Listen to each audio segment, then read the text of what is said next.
And what I would like to do now is introduce my colleague, Ryan Calo. Ryan is a professor at the University of Washington Law School, and he is where he is Lane Powell and D. Wayne Gittinger Assistant Professor of Law. He also directs or co-directs the Tech Policy Lab there. He's also amazingly has affiliations with Stanford Law School and Yale Law School. And he has published in a variety of law journals, law reviews. He's published with MIT Press, Nature, Artificial Intelligence.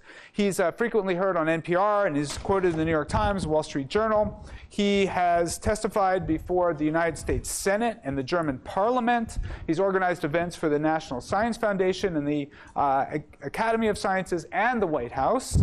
He is the member of a number of important boards, including the Future of Privacy Forum, the Electronic Frontier Foundation, and most importantly, the Citrus People and Robots Initiative. So please join me in welcoming Ryan Calo. Yeah, thanks, man. Thanks a lot. Appreciate it. Yeah. Good. Okay, so thanks a lot. It's been a very exciting, but no doubt also long day, and I hate to stand between you and drinks, but I'm going to do my best to get through these comments as efficiently as possible. Before I do that, thank you so much to Citrus and to the Banatao Institute for inviting me. It's really my honor to be able to speak to you today about inclusive AI. Thanks also to Microsoft for sponsoring this event. Okay, so artificial intelligence, AI, right, refers to a set of techniques whereby machines accomplish various tasks through feature extraction, search trees, and so on, right? It's a set of techniques. So how can it be inclusive or exclusive? For those of you looking for slides, I don't have any, actually. I don't have any PowerPoint. I believe that while power corrupts, PowerPoint corrupts absolutely. And so therefore, I do not use PowerPoint. So we've heard, so how can this AI, which is just a set of features, basically a set of techniques, how can it be inclusive or exclusive for that matter? And we've heard some thoughts about how that can be here today. And so please consider what I'm about to say, partly, my own argumentation, but also partly by way of synthesis. So the first way that AI can be inclusive or not, and you've heard a lot about it already, has to do with people. And I'm just going to say this straight out, right, because it's the end of the day. AI has what Kate Crawford has referred to as a white guy problem, and what Meg Mitchell has referred to as a sea of dudes problem. That is to say, it is entirely, not entirely, but that women and minorities are dramatically underrepresented in computer science generally, and in artificial intelligence specifically. The field of AI's social impact, which is more and more important, is plagued by what people call manels, all men panels, despite the fact that if you think about it, there are women out there, Hannah Wallach at Microsoft Research and Kate Crawford, Meg Mitchell at Google, Meredith Whittaker at AI Now, LaTanya Sweeney at Harvard, Kathy O'Neill, Dana Boyd, Heather. I mean, the leaders in this field are, many of them, I would say most of them, women, and yet nevertheless you still see panels where they're only men. You know how there's like that Bechdel test for movies? You guys know about this? Yeah, people know about this. Well, we need like a Bechdel Turing test, wherein there are 2 or more women appearing on a panel talking about artificial intelligence, right? I mean, that's I think a gold standard. Just a little word about power, right? So I'm a law professor. And it used to be that lawyers had a lot of the power, right? I mean, we had a monopoly on coercion, laws, rules. What Larry Lessig, the famous cyber law theorist, called East Coast Code, meaning law on the East Coast, right? Today, it turns out that more than 50% of law students are women, and women are making gains all across the legal sector, the old clubhouse of power, but increasingly, the power is in West Coast code, right? Actual code, in things like artificial intelligence. And as Feifei mentioned, women comprise only 25% of computer science students, which is down from 35% in the 1990s. Now, Feifei talked about the ways that they're addressing this, Sailors, AI for All. We're trying to do work at University of Washington. Berkeley is famously great at this. People have a lot of efforts. But it's not just graduate schools and panels. Recently a group of donors gave about $27 million to fund a study of AI social impacts. And its advisory board is, last I checked, 100% men, despite the fact that one of the major problems is a lack of inclusiveness. Nor is it just identity politics, right? I mean, those of us who were around in the 90s know well identity politics. Identity politics is back with great vigor. But it turns out that diverse teams perform better, right? I mean, the social science is clear about that. And larger applicant pools are, surprise, surprise, more competitive. So if you have to compete against women and minorities, you end up having better, more competition and better teams in general. So that's one way, right? One way is just about people and how do you becoming more inclusive. You make sure that you have the people there in the pipeline and in the public discourse that are truly, truly diverse. But another issue, of course, and somebody mentioned this today, is data, right? The data. AI is only as woke as its training data, let's just say, right? I mean, and so the idea is that, training data is hard to come by, and especially good quality training data is hard to come by. Maybe it's on corporate servers, maybe it's copyrighted. There's a fellow at NYU named Amanda Lewandowski who gives this great example of, like, if you don't have access to good training data, what do you end up using for your study? You end up using like the Enron emails, which are a large source of a natural language that you can use, and what happens when you train your bot, right, using the Enron emails? You get artificial assholes, basically, right? I mean, so that's basically what you'd get by training it on that. And if you could only use content that is in the public domain, Amanda writes, then every doctor, of course, is a man, and every nurse is a woman, because in the public domain it's been around for 70 years plus the life of the author. Okay. Even if you do have access to lots and lots of data, like Google does, you can still wind up with some deeply troubling outcomes, many of which you already know. Don't think of that AI is some fairy godmother, is what Joanna Bryson says. AI is just an extension of our existing culture. So research by Bryson and her colleagues, she's a computer scientist, shows that even as humans show implicit bias, so can you can demonstrate that AI systems display thicker associations between minorities and negative concepts, which she finds, and her team find to be analogous. It's just fascinating work in a recent issue of Science. And I want to say that I think there's some lingering naivete about what is needed to address the problems of algorithmic bias, right? And I think that Brian alluded to it today already in his keynote for the lunch. A lot of people responded to this now famous study by Julia Angwin and her team at ProPublica about the fact that risk scores turned out to work out worse for people of color in terms of predicting recidivism by saying, okay, all we need to do is we just need to open up this black box. We're going to open up the black box, we're going to see what's in there, and we're going to fix all this. The problem is that, you know, we can't get in there, and if we could remove bias. But as Brian discussed, making artificial intelligence more transparent and less biased seems to come at the cost of accuracy. And that's a fundamental problem, right? So I can make a system that is clear to you, totally transparent, and not at all biased. So I'm a judge, and when you come before me, if I'm trying to figure out your sentence, I just roll a die. And whatever you get, if you get a 1, you get 1 year. If you get a 6, you get 6 years. No problem, right? I just explained it to you, and it doesn't matter if you're black or white. But nobody would like that, especially not defendants of color would like that. So then what do you do, right? And that was Brian and my back and forth. What kind of question is this to ask, and what methods work, right? And so my own response is, people have been doing this in civil and criminal procedure. I mean, civil criminal procedure in law is just about basically how do you deal with efficiency and bias and so forth. And I think that it's high time that we got deep experts in process, civil criminal procedure, due process, into dialogue with people in machine learning, which is a project that I think NYU and others have started to take up. Another issue, of course, beyond people and the data, is access.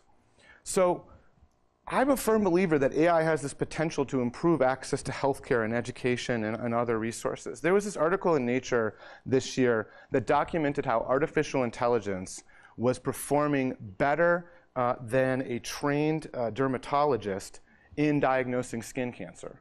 That's really powerful stuff. You take a picture of a mole, and the system just figures out whether or not you should follow up as well as a dermatologist or better. That is very potentially democratizing. I was part of the inaugural Stanford AI 100 report as one of the experts, and there was a lot of excitement about the potential of artificial intelligence to improve education. People were very excited about this potential. Has anyone in this room read, I bet there is, probably some Neil Stephenson fans in this room? A few. Okay, so he's a science fiction writer, and he's got this book called A Diamond Age, or A Young Lady's Illustrated Primer, where everybody gets this AI-enabled tablet, and it educates a generation of young women dynamically by adapting to them and teaching them the skills, cognitive life skills that they need. But obviously we need to be very, very vigilant, because the truth is that the more powerful the AI, the more powerful the powerful get. I'm also reminded of a different work of science fiction by William Gibson, another great science fiction writer, called The Peripheral. And in this world, in the peripheral, power is largely a function of, one, the ability to encrypt or decrypt communications, and two, the ability to predict the future. And so as you might imagine, corporations, governments, wealthy families have very strong artificial intelligence, and others don't. And so the notion of access winds up being really important. Now, this is something I'd like your feedback on. This is a preliminary thought. But it's a lesson from East Coast Code. When I was at a law firm, I was at a big law firm in DC, and at many, many law firms all over the country, we had pro bono programs, right? Wherein lawyers would represent underrepresented people without resources, whether they're in the criminal justice system or landlord-tenant, wherever it happens to be. It was a good way to train our lawyers, but also it provided folks with access to justice. I think we should have a machine learning pro bono program, frankly, right? Where engineers at big and small companies have an explicit obligation to do projects that are expressly in the public interest. I'm well aware that companies do have this, and I think you have a lot of models like Code for America, but I think this is something that we should do, and it should be just as baked in as it has been in the legal world in East Coast Code. Okay, so the thing that I think about the most in terms of the ways in which AI can be exclusive or inclusive is the idea of whether or not the risks and benefits of artificial intelligence will fall evenly across society. I think that's going to wind up being really, really important. So I wrote this piece with Kate Crawford, who I mentioned before. We have a piece in Nature from a couple issues back, where we talk about the main problem being that there, of course, are risks associated with artificial intelligence. One of the funny things in this space, if you study it closely, is that on the one hand, you have a group of people that says, AI is going to get super intelligent, and it's going to wake up, and it's going to kill us. People say things like, artificial intelligence will be our last invention. Dun dun, right? And then the people that actually do artificial intelligence say, oh, no way, right? I mean, this stuff is still in its infancy, and it's totally broken, and it's all messed up, and it's held together by duct tape. You don't need to worry about AI, getting too smart and killing us. But those same people will then turn around and say, however, we should immediately begin to deploy it in our most sensitive social institutions like healthcare and criminal justice, right? And there's a little bit of a tension there, don't you think? This is what my colleague Pedro Domingos, who wrote the master algorithm at UW, this is how he puts it. He said, it's not that AI is going to get too smart and take over, it's that it's too dumb and already has. Okay? So what happens then is that we have risks and we have benefits, both, right? Because there's risks of error, and even when it works well, there's problems. Even when AI works exactly as advertised, you might worry about its impact on privacy because it's so good at feature extraction and pattern recognition that it can take just the available and derive the intimate. But let alone when it doesn't work. Okay? But then what do you see in society? Well, what you see in society is that the people that don't have a lot of access to resources, they have these inscrutable decisions being made about them. So you're a criminal defendant, and you're have some risk score attached to you, and you can't really get at the underlying algorithm, and you can't get at the underlying data, you have no real way to interrogate the algorithm that has given you a high risk score. But compare it if you're a very sophisticated, wealthy investor. Okay? So one really interesting thing, and I don't know if you guys have also seen this, but is that the really wealthy investment community won't use artificial intelligence, at least not the stuff that's not transparent, like the inscrutable stuff, in order to make investment decisions. Why won't they use it? Because there's a rule that says that you have to be able to explain your decisions to your investors.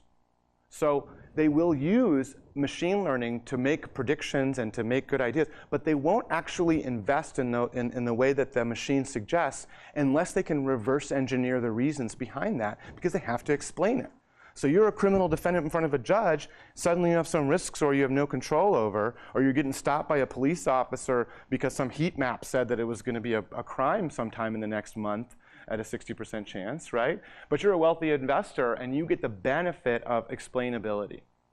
And these things concern us. And in fact, we go so far as to say, Kate and I, that we don't really even have necessarily the toolkit that we need in order to make these kinds of assessment.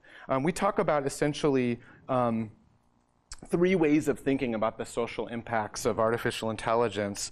And I'll go through each of them in brief. Compliance, thought experiments rather, and values in design. So compliance is the idea that you're a company and whatever, or a hospital or a researcher, and whatever it is you can tick off, like checklists you can tick off in terms of compliance, you do. So if best practice is X, Y, and Z, you do best practice and that's all. And this is what we've had in privacy for a long time.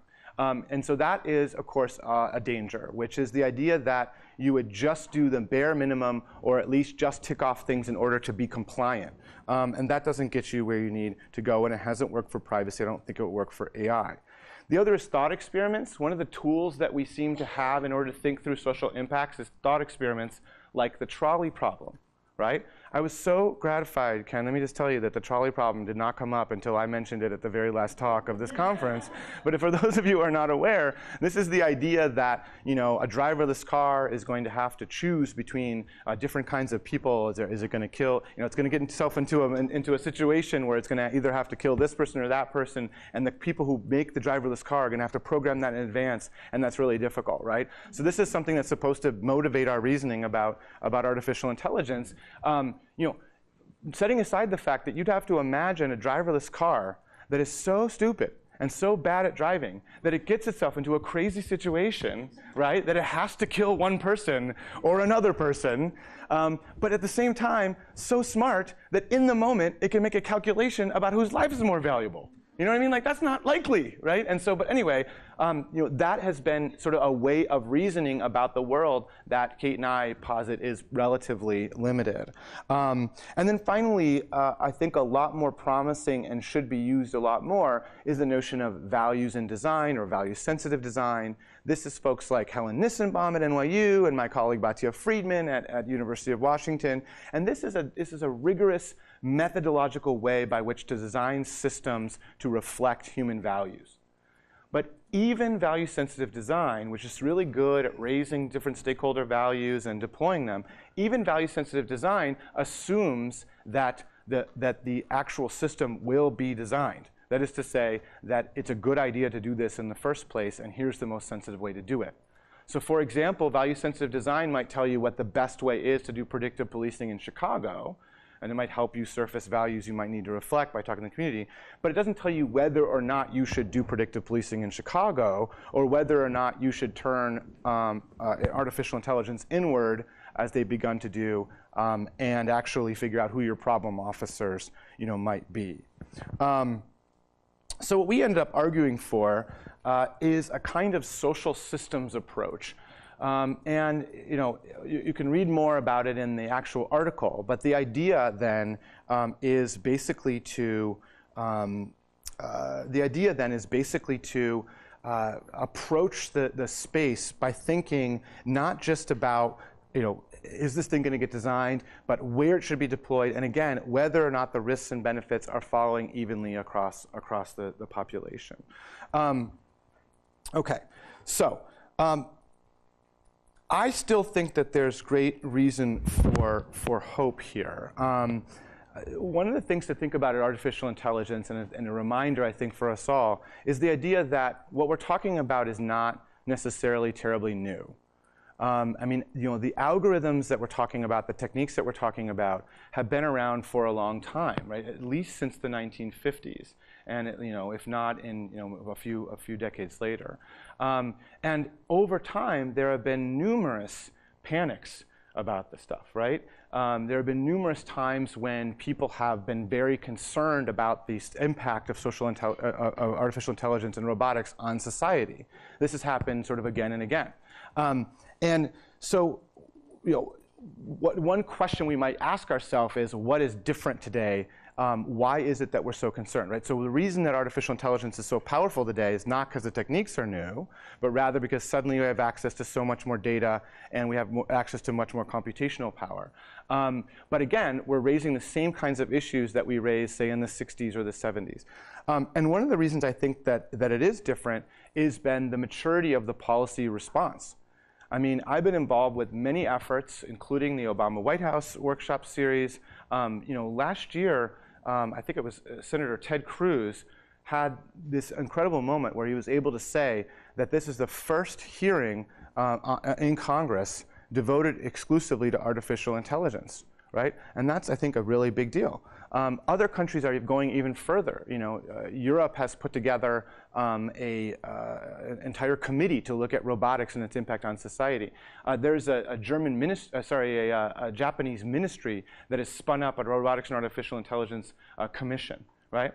And so what's different today is not the techniques we're using, and it's also not the kinds of concerns people are having about robots taking our jobs or whatever it happens to be, but it's the maturity of the policy response, I think, that is actually different now, and I expect that to continue. And so what I would say by way of conclusion, and I know we've had a long day here, is that we have a real opportunity here. We have a real opportunity because for once, we've caught a technology that we know is going to be transformative. We know it's important. But we've caught it at a time before it was path dependent, right? And we can have this deep, thick, interdisciplinary conversation knowing that policymakers are paying attention. If they're not paying attention in the White House, maybe they're paying attention in Congress, or maybe they're paying attention in the city of Oakland or the city of Seattle, or maybe they're paying attention in the state of California. But lawmakers are paying attention to this space. So we have this really wonderful moment where we've caught something early, and we can actually have a role in channeling it in a positive direction. Obviously, conferences like this one are a huge component of that.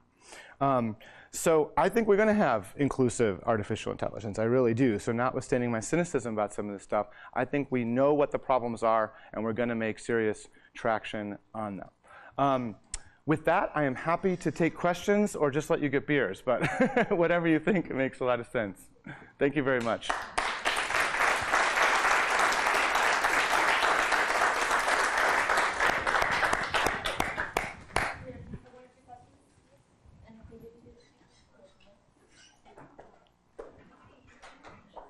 Oh, is it in there? Yeah.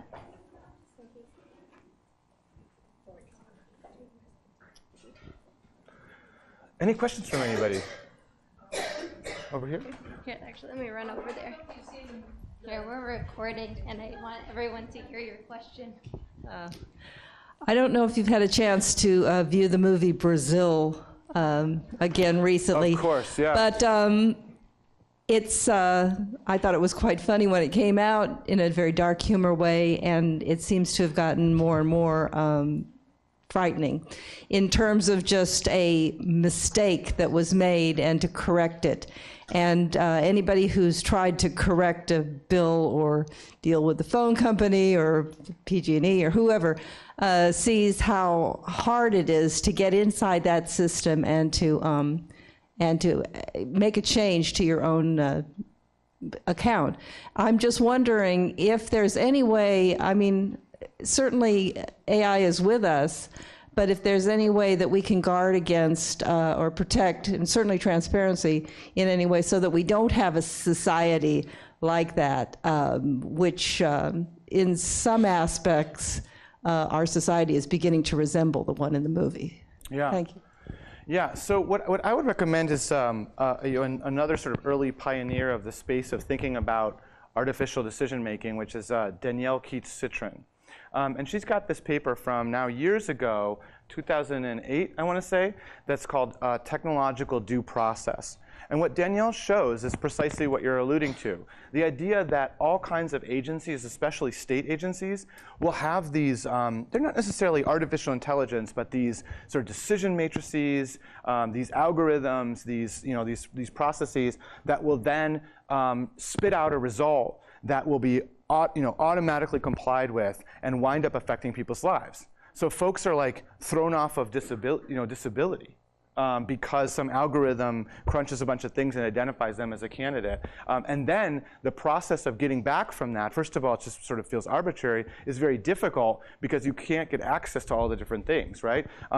There's even a lawsuit about a whole bunch of people who are denied certain kinds of insurance benefits by an automatic system in, I believe, Michigan, that's now the basis of a large lawsuit because it had an error rate that was astronomically high, but there was no real way to unpack it. So I think there's a legitimate danger. On the other hand, especially if we wind up with the kind of world that Ken was envisioning, whereby people make decisions aided by artificial intelligence, we could be in a very good place, right? Because the truth is that at least the studies that I've seen tend to show that if you take artificial intelligence for whatever given task and you pair it with a human being, it outperforms artificial intelligence alone because there are certain kinds of errors that AI makes that people just don't make. And one of my favorite examples is one that Ken showed at this Google X thing we did, where there was a system that decided that a bunch of different pictures were different kinds of animals or different kinds of scenes, like a giraffe and a grassy hill and something else, and then tiny tweaks in it caused the system to determine that all of the pictures were with 100% accuracy mushrooms. Right? But all you have to do is, sorry to steal your joke, but all you have to do there is just have a human being being like, I'm pretty sure that's not a mushroom. I'm going to go with that's not a mushroom. And then suddenly you have reform. Or you think about how relatively safer driverless cars are. Trolley problems aside, I mean, driverless cars are going to save thousands and thousands of lives. And it would be wonderful if driverless cars, failed in exactly the same way as people do, but less often. But very likely they will fail less often, but in ways that we would never fail. And it's explaining that to folks, I think that's the real challenge, not the trolley problem.